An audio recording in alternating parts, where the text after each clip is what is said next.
thinking about doing something to them, that we would use every power that we have to protect them. So I just think you got whistleblowers to discourage them from coming forward either. And so I just, with that, I want to thank the gentleman for yielding. Absolutely. Thank you. I think I'd be repetitive if I went further, so I yield back. In a brief answer, I think on a broad sense, I agree with the gentleman. However, this bill as proposed to be amended, in fact, only comes into effect when the agency head has determined that a person should come out of the due process by this means. In other words, let's make it very clear. This bill does not cause everybody to be short-circuited. It looks at exceptional cases in which the agency head makes a determination. There then is a 30-day process, and then the individual, without yet being terminated, goes to the Merit Systems Board, which is a peer review board, where there's I think the gentleman would say, at the end of all the due process, that's where these cases end up anyway. So although I share with the gentleman from Maryland particularly that we want to make sure we protect whistleblowers, I don't expect to see whistleblowers in this. I certainly think that Congress and the IGs would always engage with a whistleblower or potential whistleblower to make sure, for example, and I will use Lois Lerner, to the best of my knowledge, they are attempting, who is not answering questions as to her official conduct.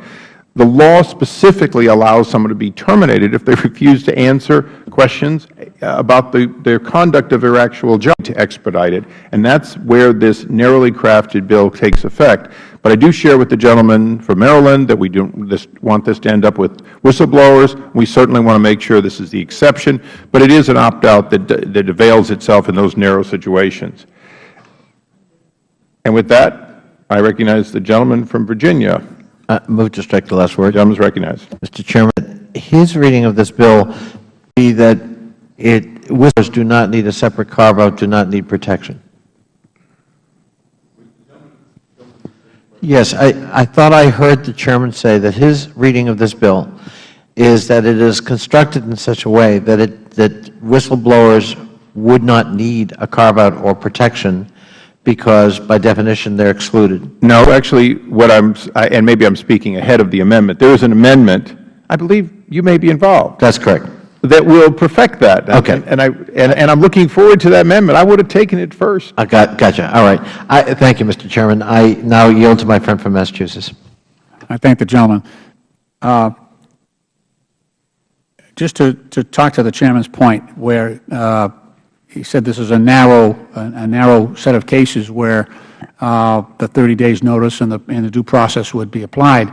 That's not the case here. If the agency feels that the individual's breach, that's enough to give the agency, the employer at this point, to terminate all due process and fire the employee. You're right.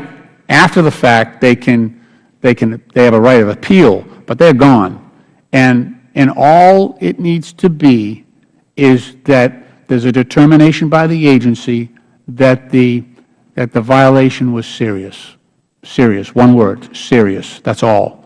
And given the nature of these positions that we're talking about, their work in general is serious. So it's not a narrow exception. It's an exception that is so broad that it swallows the rule that every case would be eligible for automatic termination, and so due process of law would be denied to all of these employees as long as the agency felt that their violation was serious. Nothing more is needed. I have an amendment, for to that standard as well, because it's such a low bar. Would the gentleman yield for a second? I guess. Sure. Gentleman from Virginia. Often we end up in these bills talking about what we know we will end up with, and I want to. The gentlelady from California, Ms. Spear, is soon to offer already strong language about malfeasance, about specific wrongdoing. So I know the gentleman has this concern, but I think we all ought to make it clear we are limiting this to specific misconduct and not a broad anything you do is serious. But malfeasance is not a minor word. And so although the gentleman may not be thrilled with its present version, I hope you've looked at Ms. Spears' amendment, and that shortly when hers and Mr. Connolly's are offered, this will end up being narrow, well-reasoned, but dealing with some of the people that all of us see come before this committee, and we ask ourselves why a year later they're still getting paid but not working. Well, I appreciate that. The gentleman yield? Yeah. Perhaps if I could, if we had take these amendments in different order, I might be able to rely on the language in a further amendment, but I don't have that in front of me. All I know is, based on the language in this amendment in the nature of a substitute, that it would use just all the determination under the law, the black letters, whether it's serious malfeasance or serious negligence, all of those rights go away for the employee. So that's why I'm in opposition of that, and that's why I stand on this amendment. I understand that. I want to announce for everyone that our good intentions to do 5 o'clock, the voting is right now. So due to that, we're not likely to get our votes in at 5 o'clock. So those who came for 5 o'clock soon will be going to the floor to vote. And the intention is to run votes when we get back.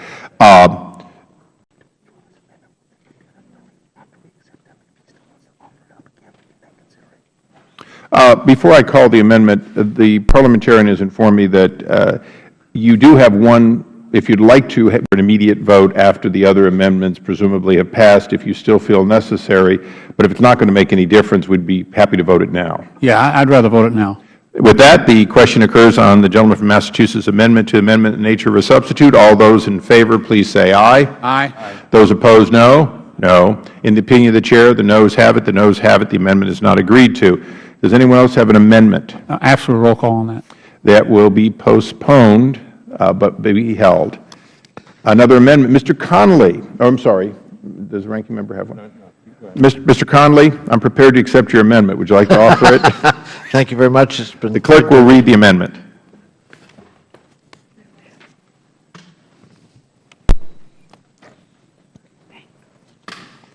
Amendment to the amendment in the nature of a substitute to H.R. 272579, offered by Mr. Connolly of Virginia. This gentleman is recognized for hopefully less than 5 minutes for an amendment we're already prepared to accept. Thank you, Mr. Chairman. As a committee that takes pride in amending the Federal Whistleblower Protection Act and championing the cause of whistleblowers, I just assumed it was an oversight in the original draft. I believe that this language would clarify our clear intent on a bipartisan basis to protect whistleblowers, and I urge its adoption. With that, I yield back. Gentleman yields back. The ranking member. I support the amendment. With that, the question occurs on the amendment from the gentleman from Virginia to the amendment in the form of substitute. All those in favor, please say aye. Aye. Any opposed, no. In the opinion of the Chair, the ayes have it. The ayes have it. The amendment is agreed to. Mr. Cummings is recognized for the purpose of offering an amendment. The clerk will read the amendment. Amendment offered by Mr. Cummings of Maryland and Ms. Norton of the District of Columbia to the amendment in the nature of a substitute offered by Mr. Ask unanimous consent to the amendment be The considered gentleman, read. without objection, the gentleman is recognized. Mr. Chairman, the current version of the underlying legislation seeks to impose an entirely new system to expedite the firing of Federal employees, and this system would be imposed notwithstanding any other provision of law. I believe it's very dangerous to vote on legislation without having any hearings, because there is a very serious risk of unintended consequences. In this case, for example, I can't imagine that the bill sponsors would want to gut our Federal laws that combat discrimination in the workplace. So Ms. Norton and I are offering this amendment to ensure that this is the case. Our amendment would prevent an agency head from using an expedited removal process to remove a senior executive career employee on grounds prohibited by Federal anti-discrimination laws, or if the senior executive has any pending discrimination claims filed involving the agency. Our amendment covers discrimination in the workplace based on race. It also covers discrimination based on gender. Both of these historic forms of discrimination have negatively impacted millions of people in this country, and this bill bill certainly is not the place to eliminate these protections, which we have worked so hard to implement. Our amendment also protects against other forms of discrimination, including religion, national origin, age, and disability. If an employee has a pending discrimination claim, they should retain their existing due process protections, even if an agency pursues a disciplinary action against them. I ask that my colleagues join me in accepting the amendment. And then I yield If back. the gentleman yield, I'm not only prepared, but I'm delighted that this is a well-thought-out amendment. It does perfect the bill in a way that I think the authors either did intend or should have intended, and the hard work of the minority in consultation with the majority has produced something which I'm prepared to accept. Thank you, Mr. Chairman.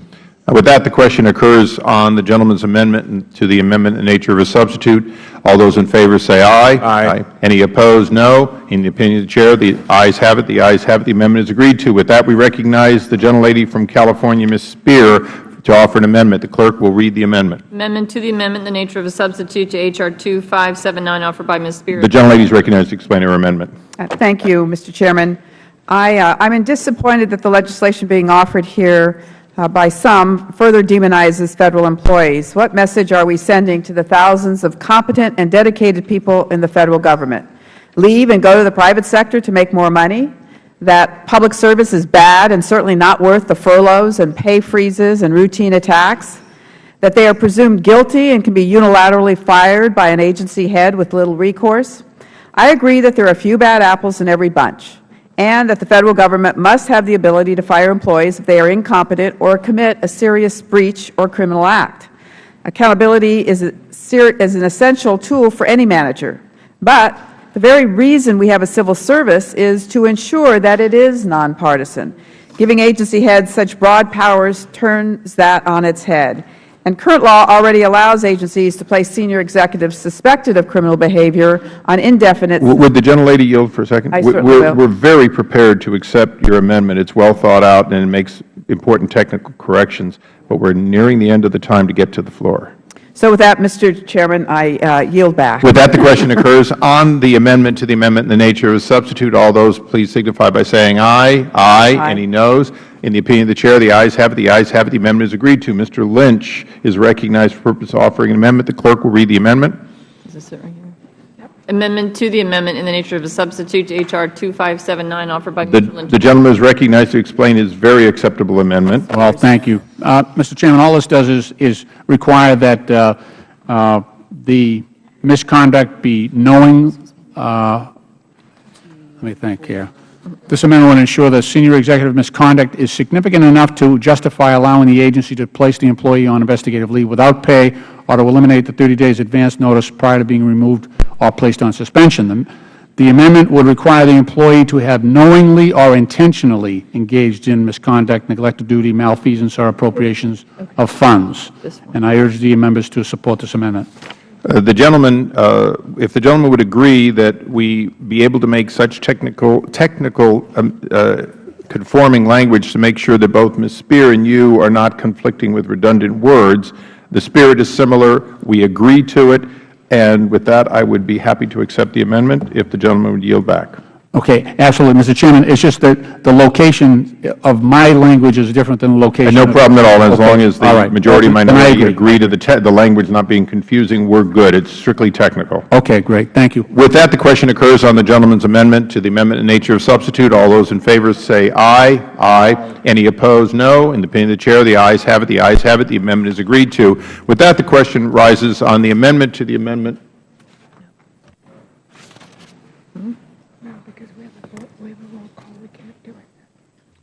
With that, we have a recorded vote on the first Lynch amendment, and that will occur upon the completion of this round of votes. So when we finish with the votes, we'll come back here and we'll go through that series of votes, both on postal and on this bill before us, and then I believe we'll try to dispose of the remaining bills in short order. So with that, we stand in recess.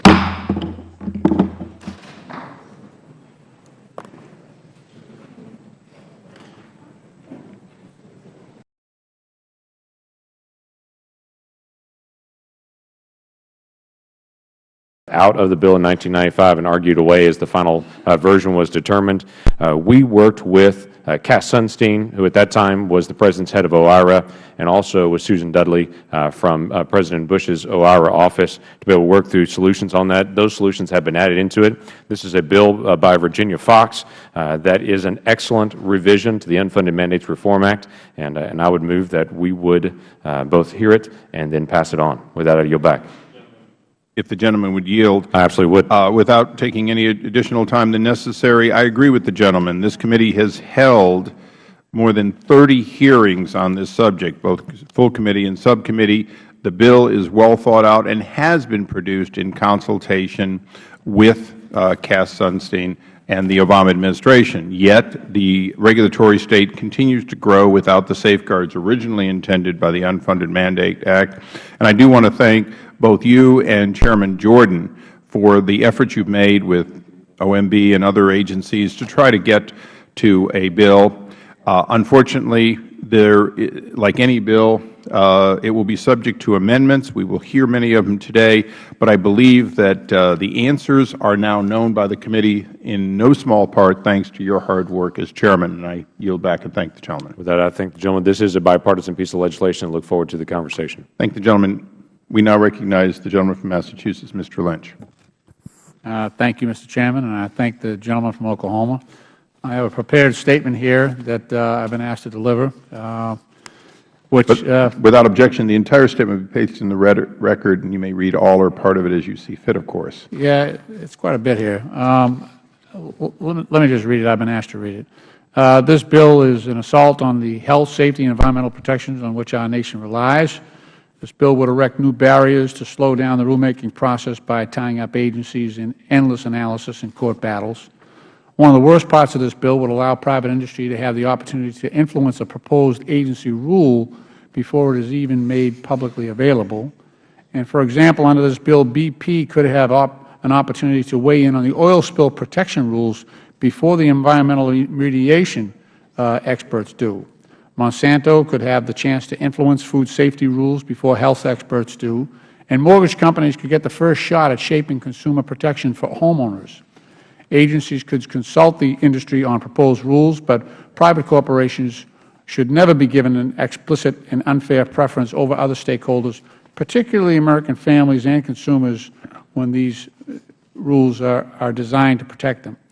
This bill would also expand UMRA's judicial review provision to allow private industry to tie up rulemakings in court and second-guess the expertise of agency experts in analyzing the impact of a rule.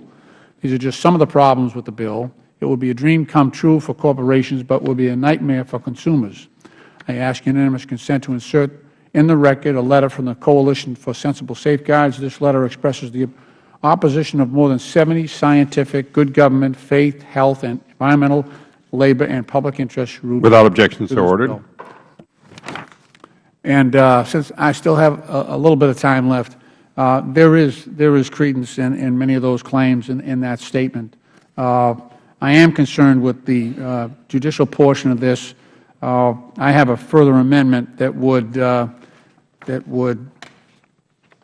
propose to allow the courts to award the costs of any frivolous or dilatory lawsuit. Would the gentleman seek recognition to introduce that amendment this time? No. No. Well, it's in order. Yeah, it is in order, isn't it? Get you a whole new 5 minutes. Yeah. Do I have a copy of that? Well, I'll tell you what, I have a couple of amendments on this. One is to require agencies, while they're doing this evaluation that the gentleman has asked, to also evaluate the impact of sequestration when doing the analysis on the unfunded mandates. Oh, wait a minute. Is this 8099? Yeah, 899. You're already requiring agencies to conduct an analysis of the disproportionate budgetary effects of Federal mandate, and while they're doing that, I'm sure that sequestration and the lack of resources is going to affect these same agencies in fulfilling their regulatory mission. So I have an amendment that I put forward right now that would— The clerk will read the amendment once he tells you which one. The sequestration Um, or the Yes, correct. Sorry about that. amendment to H.R. 899, offered by Mr. Lynch of Massachusetts, page 10, line 16, insert after private sector the following, including any effects from the impacts of sequestration on the agency's operations. The clerk will, I thank the clerk. The gentleman is recognized to continue explaining his amendment. Sure. And so what this would do is, we're having an analysis done anyway that the gentleman is proposing, and some of it which could be helpful. Part of it, I think, is damaging to the regulatory framework. But while they're doing that, it would not be overly costly to have those agencies also do an assessment of what sequestration has done to their ability to conduct their regulatory mission. So that's the import of my amendment, and I'll yield back.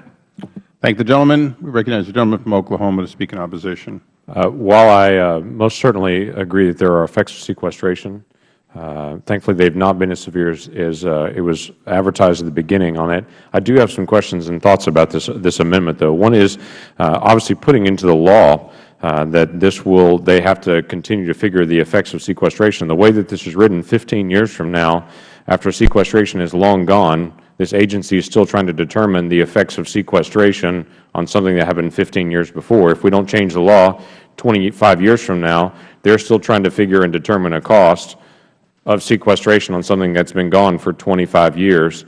And so while I understand that, putting it into the law seems to be an unusual place to do that for a short-term issue to have a long-term consequence on it. The bill itself also tries to address the effect on states, cities, counties, private business. This obviously is trying to also say that for the agency implementing a regulation, they also have some sort of impact from sequestration. Doesn't seem to really fit within the bill itself. The agency itself is the one who's creating the regulation, and so this assumes that it's difficult for an agency to create a regulation because of sequestration. They have some cost as well as the private business or the state, county, or tribal government.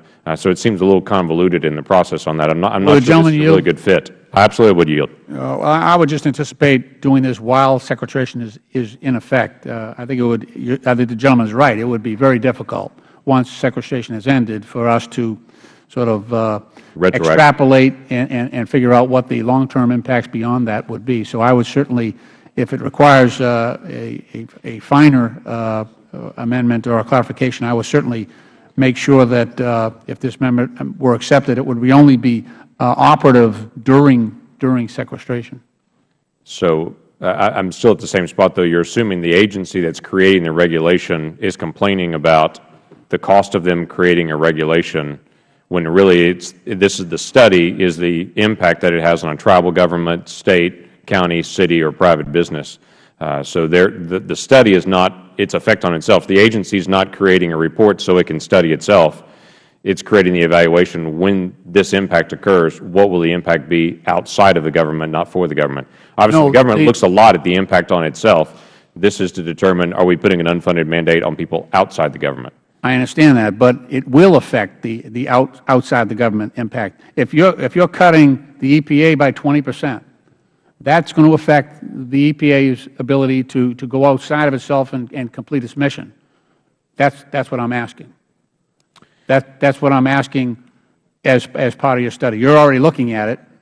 Actually, we're not looking at it. We're looking at the entities outside. This is a different issue. That would be something more similar to what a GAO report would be of something that's studying the inside. All of these studies are impacts outside the government. So that would actually create a new element for it, that not only are we trying to determine the impact outside, but then we also have to add another segment to turn around and study ourselves as well. I'm just not sure its place. I do understand what the gentleman is trying to approach, and I do agree there is an impact on that, though currently the forecasting for regulators, as the report just came in this past week, the regulators government-wide have seen an increase in that specific area for 2014 as well. But I do understand what the gentleman is going at. I agree that there will be an impact, but I'm not sure this bill is the area to be able to study it, and this group is the group to be able to fulfill that. Fair enough. With that, I'd yield back. I thank the gentleman, and I would ask to enter into colloquy with the gentleman. Although it doesn't sound like he's going to support the amendment for that reason, I might suggest that you and I prepare a joint letter to the GAO and ask for the effects of sequestration as appropriate to some aspect that you are concerned with, and perhaps even though the GAO is subject to sequestration, has a limited budget, that may be the best way to answer questions for one or more agencies. And I certainly would look forward to working with the gentleman if that's the case, and that may be how we study the effects on agencies such as the EPA. Okay. I agree with the gentleman. I just thought this was an agency-wide approach that you're taking, and so my question was also agency-wide, across different agencies. So I understand the gentleman's objection, and yeah, I would look forward to working with the chairman. Thank you. Does the gentleman withdraw, or does he want to go forward on the amendment? Okay. The question is on the amendment offered by the gentleman from Massachusetts. All those in favor say aye. Aye. Those opposed, no. No. In the opinion of the Chair, the noes have it. The noes have it. The amendment is not agreed to. Is there another amendment? No? Then, oh, I'm sorry. Do you have another amendment to the bill? I do, Mr. Chairman. The clerk will report the amendment. Amendment to H.R. 899, offered by Mr. Connolly. The gentleman is recognized to explain his amendment. Thank you, Mr. Chairman, and I am moving this amendment on behalf of myself and Ms. Duckworth of Illinois. This is really about fairness. This amendment will ensure that with respect to enhanced stakeholder consultation, any opportunities or rights afforded to corporations would also be afforded to any interested American who wishes to consult with their government on a proposed rule. One of the guiding principles in public life I've lived by has been that I'll never defend the indefensible, and make no mistake, prioritizing the rights of corporations, irrespective of the rights of people or over the rights of people, is simply, to me, indefensible. The bill we are considering today requires that agencies consult with impacted parties within the private sector, quote, unquote. Yet it is silent on the rights of individual citizens. I'm astounded that we would seriously consider providing corporations such a right to enhance stakeholder consultations during agency rulemakers and simultaneously not address those consultation rights or provide them to the average American. If OSHA is proposing a worker safety rule, the voices of middle-class, hardworking Americans should be paid the same level of respect and attention by their government as it gives to major corporations.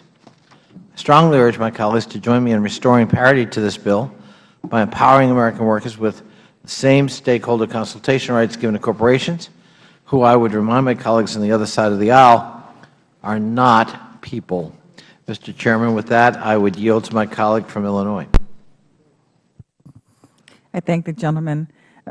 Mr. Chairman, I'm proud to be co-sponsoring this important amendment with Mr. Connolly. I strongly support efforts to make sure that government regulations are not overly burdensome and do not needlessly harm business growth. In fact, my very first piece of legislation, the Small Business Paperwork Relief Act, sought to help small businesses lower the cost of complying with Federal regulation. But I am very concerned that H.R. 899 goes beyond well-intentioned efforts to promote smart regulation and instead seeks to give business a voice so loud that it drowns out American consumers. Section 10 of the bill, which would allow the private sector exclusive early access to the rulemaking process, will give just one stakeholder unnecessary and unfair influence. I think increasing stakeholder input in the rulemaking process is a worthy goal, and businesses should certainly be a part of that. But we can't govern only on behalf of one interest group when there are multiple stakeholders, including the average American. This week, we're celebrating the 23rd anniversary of the Americans with Disabilities Act. This law is the perfect example of how important it is to balance the priorities of our society as a whole with the interests of business. When we're talking about a rule that governs whether or not a disabled American will be able to live an independent life, or whether moms and dads in Illinois can have peace of mind that the air that their children breathe is safe, the stakes could not be higher. Their concerns should not matter less than their concerns of corporations that are seeking to maximize their profits. That's why our amendment seeks to level the playing field and improve transparency for all Americans. It would simply give individuals the same rights that this bill seeks to provide to corporations. And I urge all my colleagues to support this common sense and fair amendment. And I yield back. Mr. Chairman, with that, I yield back. I thank the gentleman. Recognize the gentleman from Oklahoma in opposition. Actually, as I look through the amendment and glance through it, I'm a little confused at somewhat of the process on it goes through and how individuals are excluded from this. Right now, if a tribe, if the regulation is coming down on a tribe, then that tribe has the opportunity, before the regulation comes out, to have a conversation with the government regulator, because the government regulator doesn't understand the intricacies of the tribe, and so when they get the language, they get it right. If there's a conversation that happens between a state or a county and a government regulator, those things occur now because the regulator doesn't understand all the intricacies of that. The only person left out of this is when a company actually has this, or a group of companies. And again, a regulator doesn't understand everything about that group of companies. OSHA, which my friend from Virginia brought up, has a process called the SBAR process, that before they create a rule exactly the same way that affects small business, they bring small business individuals in, have a conversation about how this would affect small business, make changes to make sure they don't lay down a rule that will unduly burden small business, and then they put it out for proposed rulemaking. This is absolutely no different than a process that already exists within OSHA. It's absolutely no different than a process that already exists within tribes or city or county government. The only thing it's excluded is any company and how they may be affected. Now, the amendment itself— Would the gentleman yield just for one? Sure, I would. You're using the word company, and the gentleman over here talked about corporations. When you say company, are you talking about corporations or all companies, including a sole proprietor or rancher? Well, the difficulty of this particular amendment only talks about corporation. It would exclude, I assume, based on the language, any solely owned business or any other type of company that's there. I would assume it would only include S corps or C corps based on how the amendment's written. I do have a concern as well, because it also brings up within the amendment this early contact would have to go to any interested individual. Currently, the way that interested individuals get the information is put out on the public register, on the actual Federal Register, and so any individual that's interested can give input on that. The challenge of this is, when any agency now puts out any report, they've also got to go find every interested individual. Now, obviously, if you're putting down a regulation, you know the businesses that are affected, you know the county, the city, the tribes that are affected, because that regulation directly affects them, but you're not going to know every individual in America that's interested. So this is going to have to create some new process that the government's going to have to somehow create, I guess, a second Federal Register, that this is something we're considering, and so if you're interested in this, come propose it, and then once they resolve it, then put out another Federal Register for the actual proposed rulemaking. So while I absolutely agree, every individual in America that's interested in a rule should have an opportunity to do this, the people that should be at the table first to be able to talk about it should be the affected parties, the tribes, the counties, the cities, the states, the businesses that are going to be directly affected. They should have some opportunity. By the way, the government does work for the people. The people don't work for the government. And so there should be some opportunity for the people that are going to be directly affected by this to have some conversation before the government lays down some new rule on that. So obviously, I'd be opposed to the amendment itself, and with that, I'd yield back. Gentleman yield. Mr. Gentleman yield. I absolutely would, sir. Help me with this. You just said that that companies that would be affected would be easily identifiable. Is that right? Well, and how does that happen? If you're creating a regulation that deals with, let's say, a regulation on power companies, okay, or a regulation on a chemical manufacturer, you can obviously identify all of those companies that are within that. Or a regulation, or a company that is spewing out fumes like Bethlehem Steel did when I was a kid, and when you blew your nose after a half an hour, it either your mucus came out red or black, and they had regulations. So we know all those companies. Is that right? Well, I'm not sure. I'm just saying, what I'm saying to you is that, I mean, you say on the one hand that these corporations are easily identifiable, and so we can easily get to them. But on the other hand, you say that it would be difficult to get to the individuals. It seems like some kind of notice or some form. Sure. Yeah, the Federal Register actually does a notice, and it puts it out nationwide, and everyone gets the opportunity. I just don't think it's a good excuse just to say that you couldn't find the people that might be interested. That kind of bothers me. I'm concerned. One of the things that happened early on in this committee is that a notice went out to various corporations asking them how would regulations affect them, but yet and still, when it came to people who might be affected, like the consumer-type groups, they were not notified. And so I think, it just concerns me that there needs to be some type of balance here. And that should concern all of us. I mean, again, I have people in my district, and as a matter of fact, when I worked at Bethlehem Steel, for example, there were people who were killed because of bad procedures and regulations and whatever. A lot of that stuff has been corrected now. But I'm just saying, at some point, and perhaps this is not the appropriate moment for this, but, you know, there has to be a balance here. I mean, regulations are put into effect in many instances for safety, for making sure that people are okay, your constituents and mine. And we must never, ever forget them. That's why we're here. Sir, I absolutely never forget that. Those are the individuals that I serve, and I do understand a reasonable spot for regulation, but also understand that a regulator is not omniscient. They don't understand everything about every company and every regulation they create. And I think if you're an affected party, whether you're a tribal government, a city, state, county, or a business, when they're putting together a regulation, the government doesn't have to take it. If a company says, you're putting in wording saying this, that makes no sense actually in our company. If you word it this way, it would still accomplish the same thing. That's not trying to manipulate the government. That's trying to make sure the first draft of it, when it comes out for public comment, actually makes sense and actually works on it, rather than having this huge fight that occurs so often on it. So there is a reasonable role for regulation, should be there, and obviously the government is not going to take every bit of input that comes from a tribe or comes from a county or a state or a private business. They're going to have to make a decision on how they regulate reasonably. People do have, every single individual does have the right to be able to respond to every single regulation that comes out, and that should remain. That process already exists, but we currently don't have a process to find every interested party before it's even promoted and put out there. Move to strike the last word. The gentleman is recognized for 5 minutes. Thank the gentleman. I yield my time to the gentleman from Virginia. I thank my colleague from Massachusetts.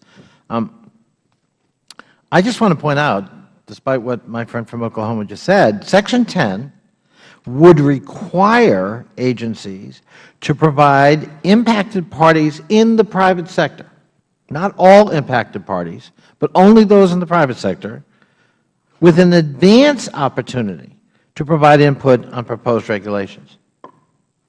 And our simple amendment says any opportunities or rights afforded to that private sector, we call it corporation, but it's all-inclusive in terms of the private sector. We didn't change the language in your draft, shall also be afforded to any interested individual. I think that's fair play. I think that's balance. I don't understand why we would only carve out a special role for the private sector when there are lots of other interested and impacted parties, and the ranking member just gave us an example of one in his own neighborhood growing up. So that's the purpose here. I don't think it's designed to do much more than try to provide some fair play for all interested parties, including citizens. Can I ask the gentleman a question? Sure. Well, actually, it is, of course, my colleague's time. Oh. Go right ahead. Seems to like me today, so I thank the gentleman. I knew he wouldn't object. An interested individual, one of the questions I had as this amendment is I don't understand, I mean, this is a committee filled with interested people, but impacted is a definition that one can look at. It's an economic impact. It's affecting. It is, in fact, saying that Bethlehem Steel needs to clean up something, and we're producing a regulation that defines that can then be worked at. It is the owner of a public water well that has 30 parts per million, or what, per billion, I guess it was, of arsenic in New Mexico that we closed down, and they had to shut down their wells and so on. If one were saying an impacted individual and defining that, it would be a little different than interested. I have to be honest, I don't know what interested, how it would be defined by an agency and whether it would be consistent. Well, yeah, I was thinking. The time belongs to the other gentleman. Oh, I'm sorry. Go ahead. Thank you, Mr. I thank my friend. I was actually thinking, from my days in local government, there are lots of other parties besides the private sector who could be impacted or interested in pending regulation. There are quasi-governmental entities. There are authorities that are created in the public sector, but they're independent of the local government, and that includes and sometimes there are private water water companies that provide water to the public, and sanitary districts, and on and on and on, all of which, it seems to me, can be impacted by a pending regulation or rule, and ought to be able to have the same right as the one we are providing here only to the private sector, to have some input prior to the proposed regulation. I yield back to my friend. Would the gentleman yield while you are passing around your 5 minutes? The confusion for me is still the same. Obviously, if it's an impacted group, regardless of who they are, they're fairly straightforward to identify. And I just believe that a government should have some sort of notification, whether it's to a county or a city. If I'm about to lay a regulation down and put some language down that's going to affect you, that regulation's coming. But the city, county, state, those are already within the requirements of it. This also adds the private sector to it as well, to say that there's an opportunity to come back and say the language that you're proposing is wrong. Now, finding the interested party, to me, is difficult. Right now, how we do that is the Federal Register. That once the rule is complete, it's going to go out. That company that's affected will have another opportunity, just like everybody else, to go fight it again if they choose to do that, and they're going to lose again on that. But interested individuals suddenly know. So I would have to assume that there has to be some sort of pre-Federal Register that's created to say this is what we're thinking about. If you're interested in this, now's the time to do that. Otherwise, the Federal Government really has no opportunity to be able to get out there and to do that. Nothing excludes currently, right now, any interested individual from making a comment in the rulemaking process. Does my friend reclaim his time? Absolutely. Might he yield briefly? Yeah. It's an interesting point my friend from Oklahoma makes, although actually the easier solution then, following his own logic, would be to strike this section, and we all take our chances with the Federal Register. With that, I yield back to my friend. Okay. The question now occurs on the amendment offered by the gentleman from Massachusetts. All those in favor say aye. Any opposed, nay? No. Oh, I'm sorry, and the gentleman from Virginia. Thank you. In the opinion of the Chair, the noes have it, the noes have it. The amendment is not agreed to. Mr. Chairman, Are there any further? Mr. Chairman, on that, I would ask for a roll call. And you'll get it in due time. Thank you. Are there any further amendments? Hearing none, we will go to final passage when we all return after the vote. We now call up H.R. 1423. The committee will now consider House Resolution 1423, the taxpayer's right to know. The clerk will designate the bill. H.R. 1423, a bill to provide taxpayers with an annual report disclosing the cost and performance of government programs and areas of duplication among them and for other purposes. Without objection, H.R. 1423 will be considered as read and open amendment at any point. The text has already been distributed. It is in your folders. I recognize myself for a brief opening statement. First, Americans have a right to know that the money Washington takes from them is well spent. If I have said that one time, I have said it more than 100 times, and it still stands and stands here today. Americans deserve an efficient, effective government that works for them. The Taxpayers Have a Right to Know Act will not only strengthen government accountability and transparency, it will create a government that is more streamlined, efficient, and cost-effective. Last Congress, this committee approved a similar bill, or version of this bill. The version included an additional provision requiring the GAO to track agency responses to its duplication report recommendations so that the public can see that the government is doing or is not doing something to use taxpayer dollars more efficiently. GAO has issued 3 reports on government duplication since 2010 and made 300 recommendations across 131 program areas that agencies could take to reduce duplication. It has also found that currently government performance information is not sufficient for the decision-making. This committee has held hearings to examine GAO's report, and this Act will help address the problems of the GAO. The Taxpayers' Right to Know Act would strengthen transparency and accountability and help create a government that is more efficient and cost-effective, and I strongly support the bill and recognize the ranking member for his opening statement. Thank you very much, Mr. Chairman. This bill seems well-intentioned, and we certainly all believe that government should be more transparent. However, I still have the same reservations about this bill that I had in the last Congress. First, some of the information agencies must report under the bill is already required under current law. For example, the bill would require duplicative reporting of performance information required by the GPRA Modernization Act that was just enacted in 2011. The bill also would require agencies to create a link on their home pages to report improper payments. The Improper Payments Information Act of 2002 already requires agencies to report information on improper payments in their annual financial statements. Some of the requirements are also unclear. The bill would require every agency to estimate the number of clients served by every program it administers. However, the bill does not define the term client, so the meaning is unclear. I believe further clarification in this area is needed. The bill would require agencies to report a substantial amount of new information. For example, it would require agencies to identify the administrative expenses of every program they administer. These additional requirements could place a strain on agencies with already tight budgets. I would like to note one positive provision in the bill, the requirement that agencies report the number of full-time positions that are paid through a grant or contract, or the subaward of a grant or contract is helpful. Information about contract employees is often difficult to obtain, and this requirement will improve the oversight and accountability of Federal contracts. Unfortunately, I don't believe this bill goes far enough to address the concerns I raised, and I plan to offer an amendment to eliminate the duplicative reporting requirements in this bill, and I hope Chairman Nice and Representative Lankford will work with us in addressing these concerns to improve transparency without compromising efficiency. I do believe, Mr. Chairman, that this is a well-intended bill. I do. You know, the interesting thing is that we constantly hear about more and more bureaucracy.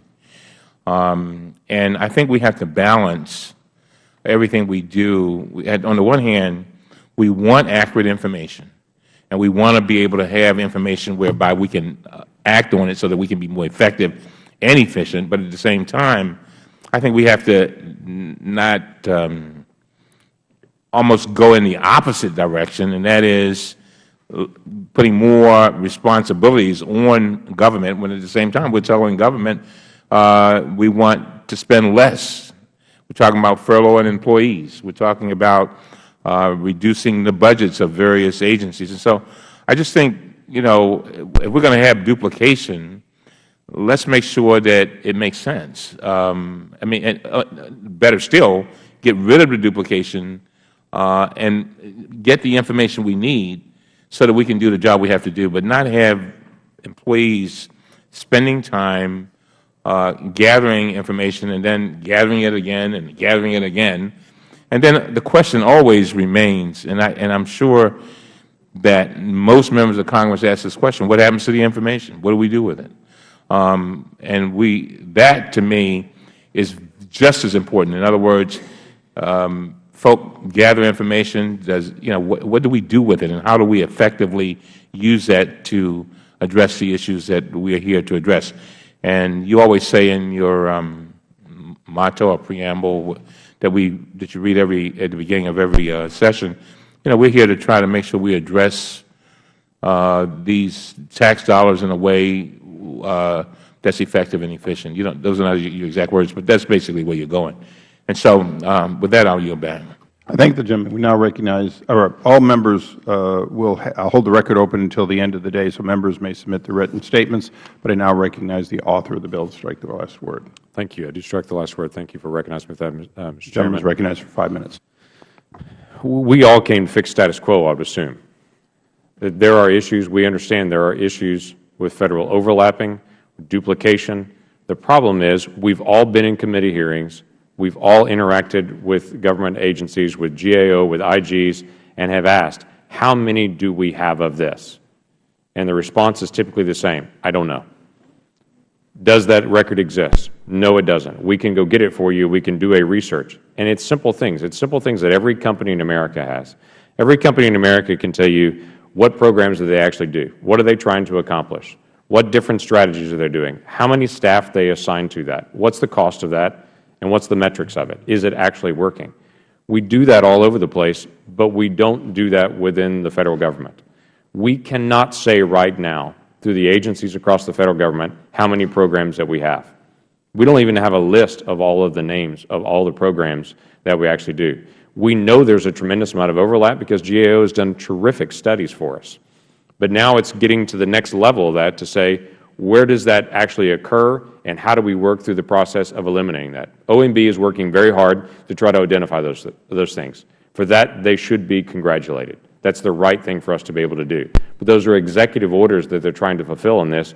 We need to have some statutory authority that's going to be long-term to just establish some basic parameters. How many programs do we have? What's the cost of that program? How many people does that program serve? And what are the metrics to show that that program is actually working? None of us want to fund a program that's not working. All of us want to be able to support things that are working. We also want to be able to identify across 10 different agencies, if they're doing basically the same thing, we can identify those things. We can't right now. That doesn't exist as a possibility.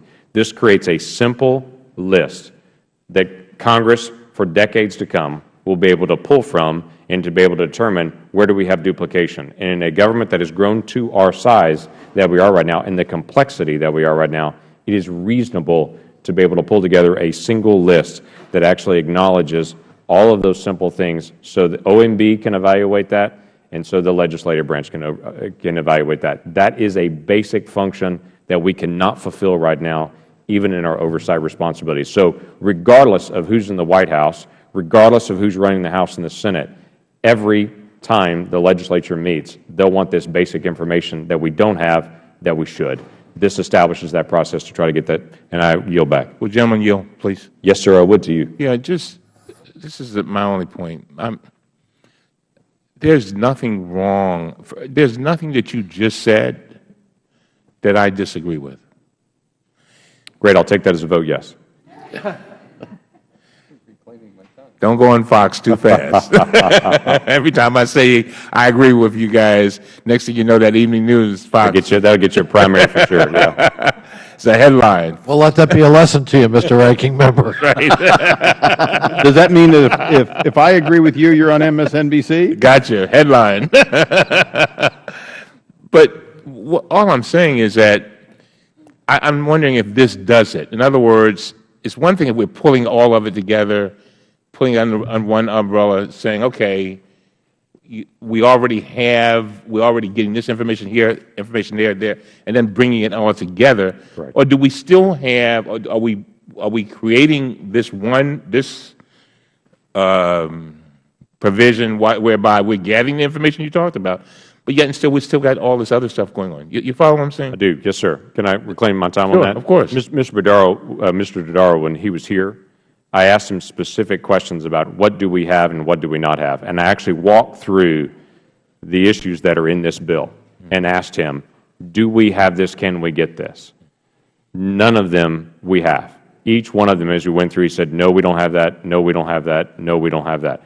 That's not something that currently exists. The only one that was even close dealt with the issue of the programs, and you mentioned that as well. We went back and checked it to make sure that this law, as ironic it would be, would not be duplicative from what was passed in 2010, to try to form more clarity on that. We determined at that point, with a reevaluation of that 2010 law, that this is not duplicative.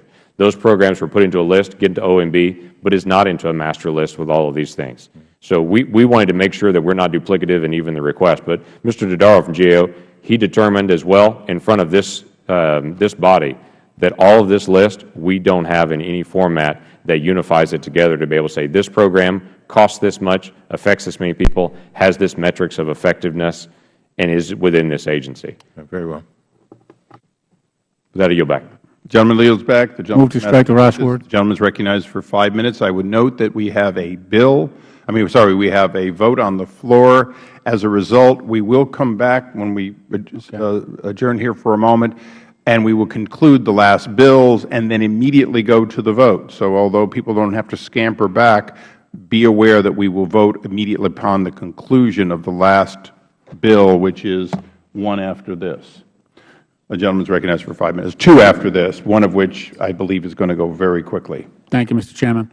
and I applaud the gentleman for his efforts here. I don't want to appear to be overly critical, but if what we're looking for here is what we're asking for in this provision is to have the agencies basically self-report on matters of performance standards and overlap. And I know what human nature is, and when you ask somebody to evaluate themselves, like we're asking these agencies to evaluate themselves, human nature is they're going to have a very favorable view of themselves. And so I doubt very much that at the end of the day, after all this cost and exercise, number one, that the information will be valid and usable by us, or timely for that matter. And I also have a very high regard for the Comptroller General, Mr. Dodaro, and I've seen his work go over a number of years, and I have great trust in him. And I would feel much more inclined to support this type of effort if he were a critical, scrutinizing outside force, analyzing these agencies, looking at them and saying, yes, you do overlap with this other agency, and giving us a third-party validation on his analysis, much more objective than the subjective view we're going to get from these individual agencies that are viewing themselves. That's my first point. The second point is Congress also has a responsibility here as an institution. I'm not talking about individual members, but think about what you're asking these agencies to do, and then think about asking Congress to do the same thing, to evaluate our own performance, to evaluate how and I'm not talking, we do have evaluations every 2 years. We do, in a individual sense. But I'm not talking about that. I'm talking about Congress as an organization, as an entity, and as a branch of government. And if you read the polls, we're at about 6% popularity. That's just above the Taliban and just below swine flu. That's the impression that the public has above us. And I think that, in fairness, if you're going to put this burden on agencies, you might want to include Congress as well. And then I think we would have a better understanding of what we're asking these agencies to do in their self-evaluation, and would also hear very quickly from our staff and from other members how much of a burden this is on us and how valuable that might be, that information that we get. So, and again, I go back to the point that I applaud the gentleman on his effort. I just think that the value of what we're getting at the end of the day after this significant effort might not be nearly what we would hope for at the end of the day. And also the exclusion of Congress in terms of its accountability and performance review, we might want to speak to that as well. But I yield back. Would the gentleman yield? Gladly. Just a quick response on that. OMB already has a responsibility to have some oversight to be able to evaluate some of the duplicative nature. They don't have a list of all these things as well. We're never going to deal with duplication until OMB from the executive branch can see it and until Congress can see it. This is the one shot we've got. And as far as metrics on that, I would be glad to be able to look at metrics at some other bill at some other moment on dealing with how to evaluate Congress and on our own self-evaluation, as you mentioned as well. They've been an entertaining exercise to be able to walk through that process. But right now, we don't even know if every department and every agency and every program has its own metrics at all. So right now, you're saying it's the possibility we won't get bad information. Right now, we have zero information. And we need the opportunity to even see if we're getting bad information. And we can take a look at it and evaluate it from there. With that, I yield back. Yeah, I reclaim my time. And all I'm saying is there's a better way to do this. And I think getting reliable information, credible information is important. I think if we do it this way, the way that you're suggesting, it could all be for naught. That's all. Yield back. And with that, I understand the gentlelady from California wants to make this a better bill. Do you have an amendment at the desk? I do, Mr. Chairman. The clerk will read the amendment. Amendment to H.R. 1423, offered by Ms. Spear of California. The gentlelady is recognized to explain her amendment, which I must say we are in favor of. I will be very short then. The GAO has testified only a few months ago about overlap in camouflage, uniform acquisition, catfish inspection, Medicaid program integrity efforts, and the list goes on and on. This amendment, requires agencies to report any findings of duplication and overlap identified by internal reviews, the Inspector General, the GAO, and other reports to the agency. It just will provide additional transparency, and I am actually very supportive of the legislation. I yield back. I thank the gentlelady. The gentleman from Oklahoma. With that, just a brief comment. You're right. This does help. This does gather additional information that would be helpful to be able to coalesce into a single report to allow more information to be there that currently exists. The key for me is to get information together that we can see all those things combined, so I'd be very supportive of this. I thank the gentlelady. The question is on the amendment from the gentlelady from California. All those in favor say aye. Aye. Any opposed? In the opinion of the Chair, the ayes have it. The ayes have it. The amendment is agreed to. Do we have any further amendments? Hearing none, the question is on the bill, H.R. 1483. All those in I move that the committee report favorably let me get the right language, folks. I got ahead of myself. The question is on favorably reporting H.R. 1423 to the House as amended. All those in favor signify by saying aye. Aye. Any opposed say no. In the opinion of the Chair, the ayes have it. The ayes have it. Mr. Chairman? Yes. I ask the requisite number of days for the filing of any additional reviews. Without objection, so ordered. And the bill is reported favorably to the House as amended. And with that, we will stand in recess. We have two more bills, one of which is the Cuellar bill, which we expect to pass quickly on voice. So come back. We do not expect a lot of time. There is only one bill that is likely to have any amendments. And then we will report out our full day's work as quickly as possible. And with that, we stand in recess until after the series of votes.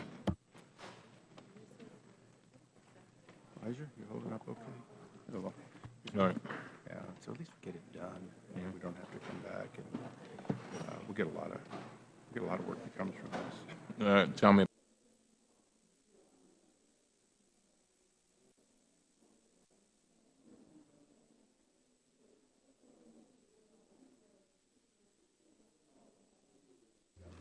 We're doing right to record, right?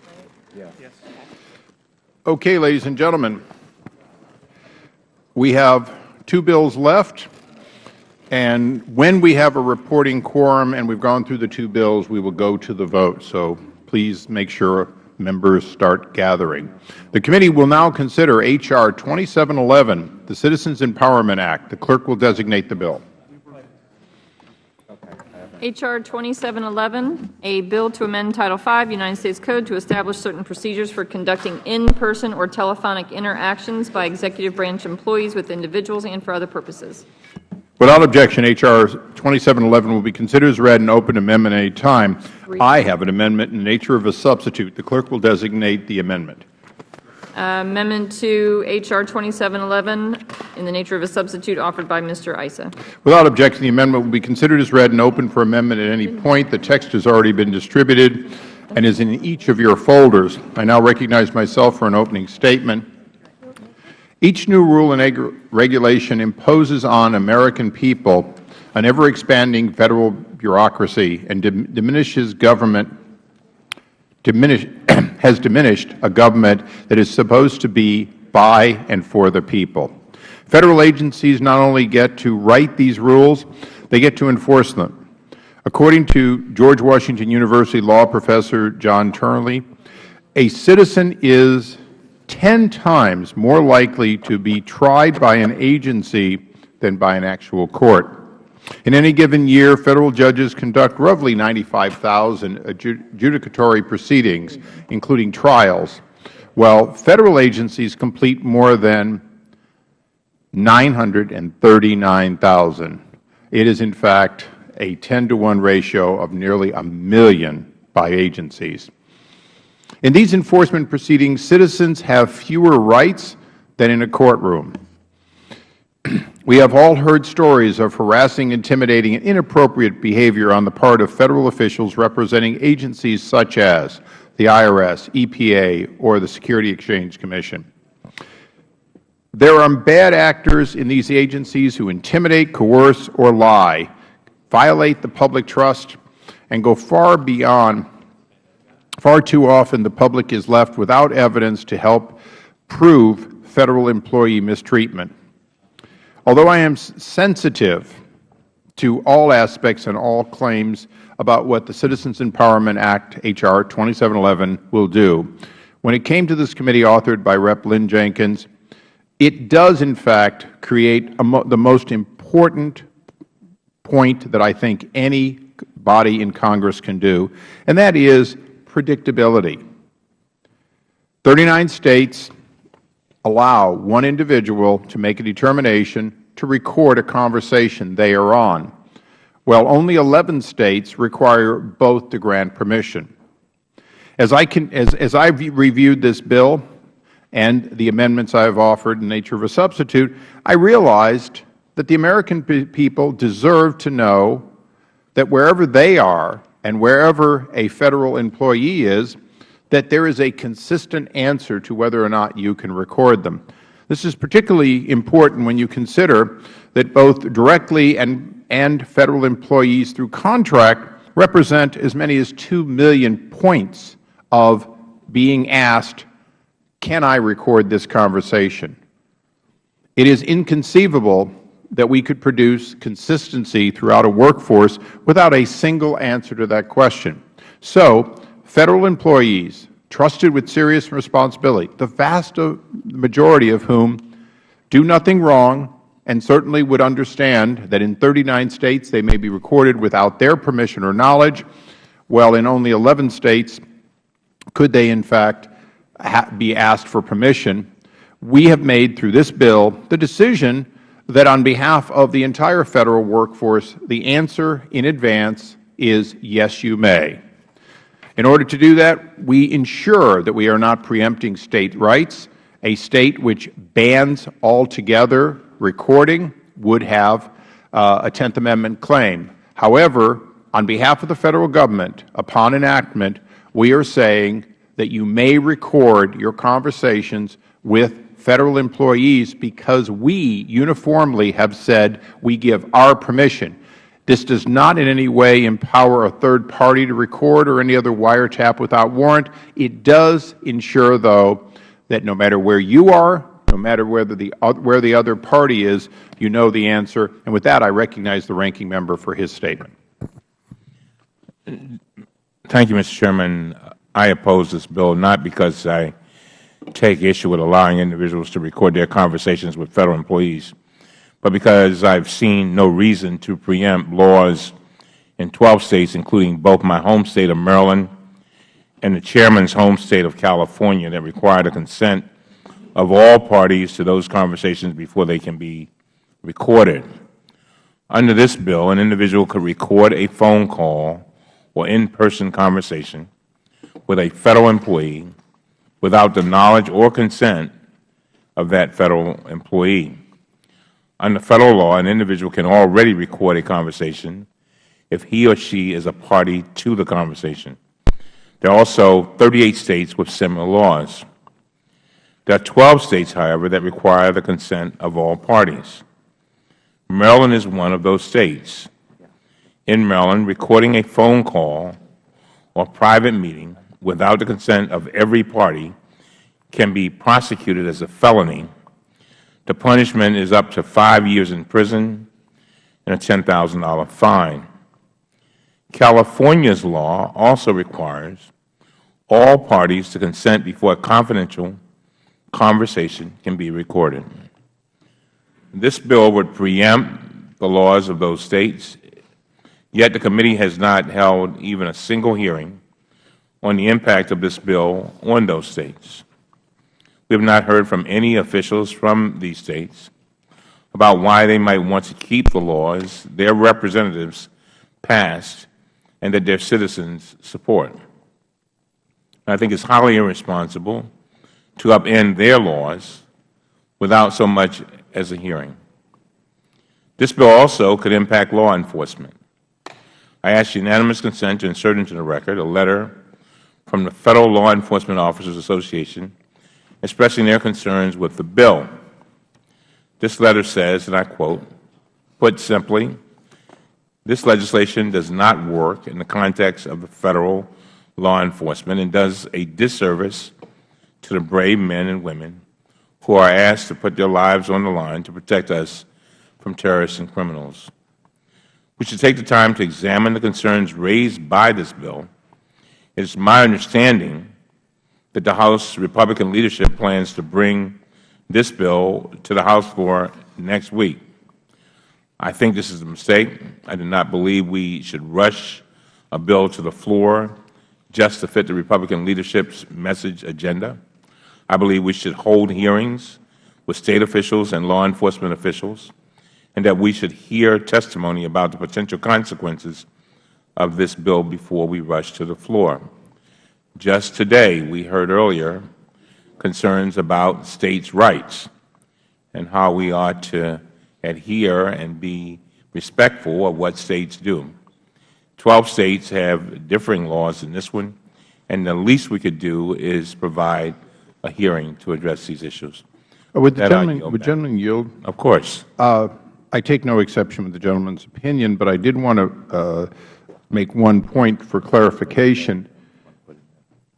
A Federal entity does not get the ability in Maryland or in California or other States to record without the permission of that individual. We do not preempt that State. So as a resident of Maryland, if the IRS calls you, they don't get to record you without your permission. What we are saying in this bill is that we are giving permission so that we have a uniform, a harmonized answer, not just in the, and we think it's 39, but 38 or 39 States that are single opt-in, but in fact in the other 11 or you think 12 that in fact have a 2 requirement. We are not in any way preempting. We are giving a uniform answer on behalf of the Federal Government. You may object to that, but it is a one-way street. It does not preempt the ability for you to need to say yes, or you do not get recorded when the Federal Government calls you. Reclaiming my time, are you saying then, Mr. Chairman, that this bill has no effect on Maryland law or California law? That's correct. It has no effect on the law because what it does is it says that the Federal agency is already giving its permission in effect. It is a one-way street. We are not preempting State law. We are very carefully made sure that it is only that we, the Federal Government, are giving a uniform answer, which is, yes, you may record us. In 39 States, they don't need our permission.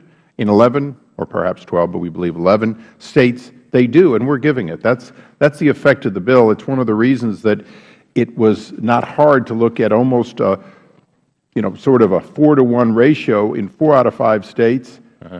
They don't need our permission to record you or I calling them. So basically what we are doing here is giving them permission. That is correct. So we are assuming that the Federal employees are consenting? Is that it? Yes, because when you make a call on behalf of the Federal Government as a Federal employee, the Federal Government is calling. An individual is not calling. If you or I, let me rephrase that, if an IRS agent takes off their IRS hat and they are making a non-official call, they would retain all of their normal rights. It is only the calling on by the Federal Government that is affected by this law.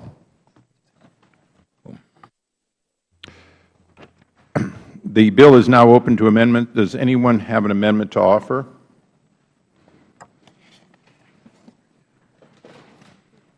Does anyone wish to speak on the bill?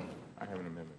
The gentleman has an amendment. The clerk will read the amendment. Amendment to the amendment in the nature of a substitute to H.R. 2711, offered by Mr. Cummings. The gentleman is recognized for 5 minutes. Thank you very much. Mr. Chairman, this amendment would preserve State laws related to the recording of telephone or in-person conversations. My Republican colleagues often talk about their support for States' rights. In November 2010, Minority Leader John Boehner sent a letter to the Republican Governors Association pledging that the new Republican majority in the House would work to preserve States' rights. Mr. Boehner said, and I quote, "We have an opportunity for unprecedented collaboration on behalf of the American people in the effort to stop the expansion of Federal power in Washington in hopes of returning power and freedom to States and individuals," end of quote. Mr. Chairman, you have expressed your support for not interfering with State laws on January 18, 2013. You were quoted in the Washington Post as follows, quote, "I think that's sort of the major point of our committee, is to convince Republicans and Democrats here on the Hill that government does best at this level what it does least at this level." End of quote. H.R. 2711 and the substitute amendment we are considering